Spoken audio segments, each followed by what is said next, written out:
An interesting day yesterday, and trying to cut a tree down, and it went the wrong way, and now I got a big world of heaping shit to deal with. Oh man, can't wait for this one. I don't know. I'm hoping to keep my videos going, but oh man, yesterday was not good. And not only that, did a friggin' mishap happen. A damn baby squirrel comes up out of nowhere. Now we're just helping it out until it gets better for itself, I guess, and let him go. So get one bad thing happen, another good thing happens. I don't know. I'm not in a good state of mind right now, I could tell you that. Yeah. But this is the article I've been reading. I just started reading it again. And this has all got to do with Nashoba Hill in Littleton, and like I said, finding more stuff out about it. Unlike the other article I got. This one's got a lot of details and stuff. And before I scroll down, I'd like to also mention that in a lot of my videos that I've been saying when I do speak of Native Americans. I speak of the mountains, the hills, and how they used to live around them, like Mount St. Helens. The story of that. And the bat squatch and the natives living around, and wherever there's a Bigfoot, there's a damn friggin' Native American. Also of witches and the king under the mountains, or hills, which also sounds that, they used to worship hills and mountains too. And to say,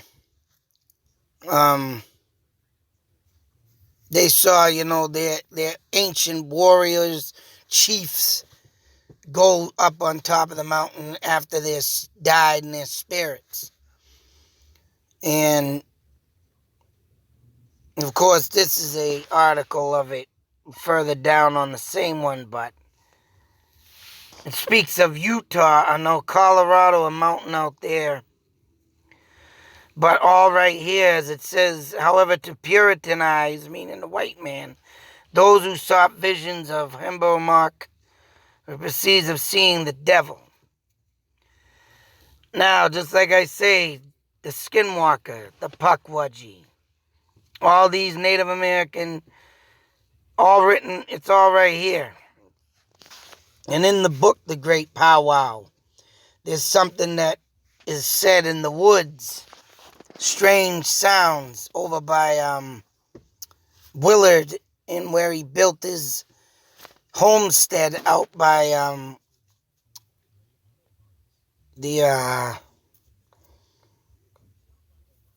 Sarah Edcott Sears is even mentioned in this about noises around Littleton.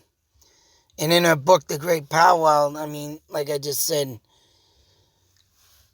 over near the Fruitlands Museum in that hill, you get a clear shot if you go up in that area of Mount Wachusett. But yeah, Indians burned down that house. And as you can see, up in the hills where they could see and lived, or then much, that was all sacred to them. Sacred lands. God damn it.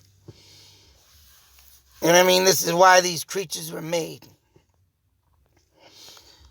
And what this one has in Colorado, I think it's Mount Carmel, a series of hills of a human. As you can see down here, you got your head, the body, and the legs.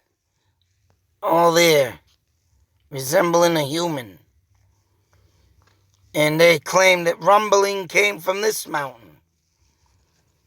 And also that Mount Tom, but they said something about something in Connecticut owned it. But um, whatever is that. I mean, all in all, these hills reside something. And whether it be, say so, the aliens drilling tunnels through them, setting up camp in them. And that's what I think. Because like I say, when you speak of these ponds and rivers and UFOs coming out of them, what are they really drilling and causing big booms? Because they're blowing up big rocks beneath the ground. Think about it. And the Indians heard this back in the day. Especially Nashoba Hill. In that humming, that too is obviously a sign of aliens. And these guys also written on walls and everything about strange things that they seen and documenting it. Nothing of the unordinary.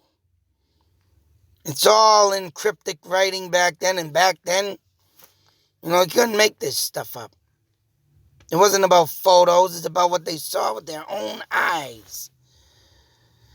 But, of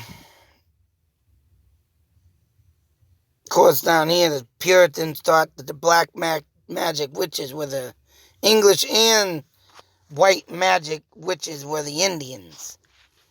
Yes, they're witch doctors, and there's Tophet swamps around, Shirley, where I saw my figure. And it's all coming together as a piece of the puzzle of what I've seen as a kid. And not only living in the town of Native Americans and Nipmuc tribes and Air, being born on Burbank Hospital Hill, where them woods that I felt are cursed, evil. Indians lived out there, even Indian burial grounds being there. And it's all a piece of a puzzle that's really involved me. So yeah, I can say I don't know what I'm here for. But I'm going to pause for a moment. I'll be right back. Hold that thought. So like I was saying, speaking the tales of the Native Americans. Whoop.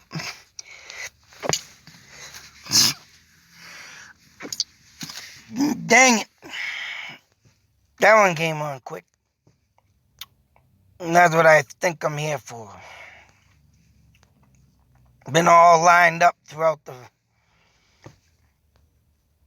towns and cities, and even my father searching and getting stuff in books, and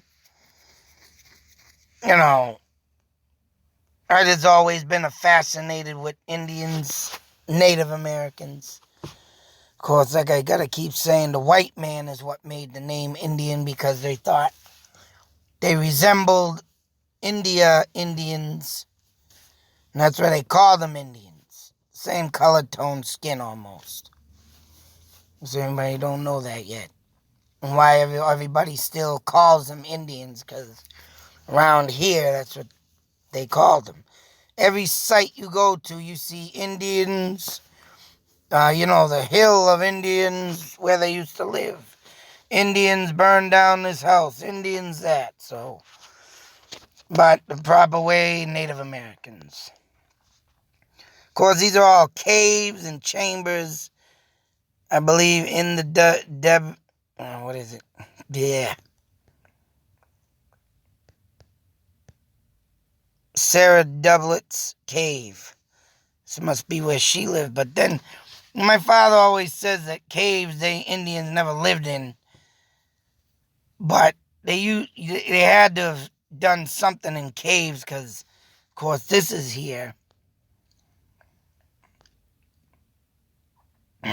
But this woman was the last Native American of her time to own the 500-acre Indian reservation. Lived in a cave somewhere in what is now Sarah Doublet Forest. Problem with this is there was known cave in the area. Indeed, myself, I walked the land hundreds of times since the late 1970s and did not believe for an instant there was even a possibility of a cave up there. But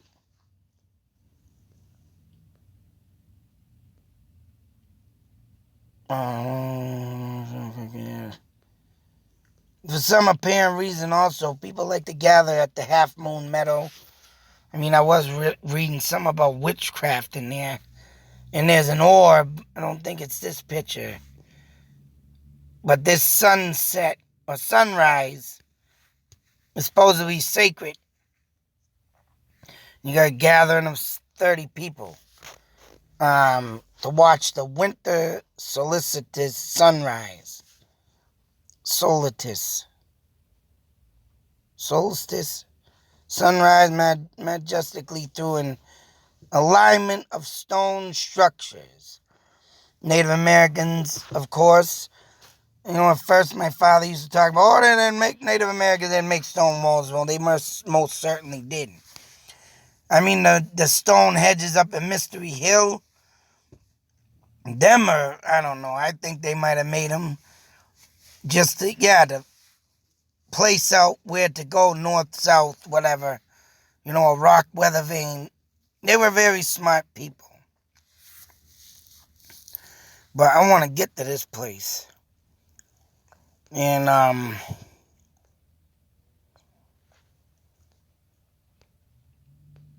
yeah, here's the witchcraft thing.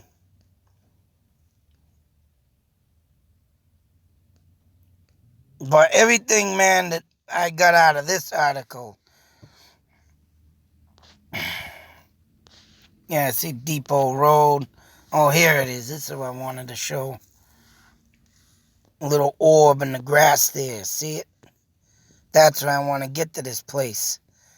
And there's the sunrise lined up, but there's an orb. And this person's got two pictures. And there it is further over to the left. It moved. So it ain't surprising. Like I caught an orb during the day up on Mount Wachusett at the cemetery, where the mother of her child went missing up there. Blue orb clearly floating.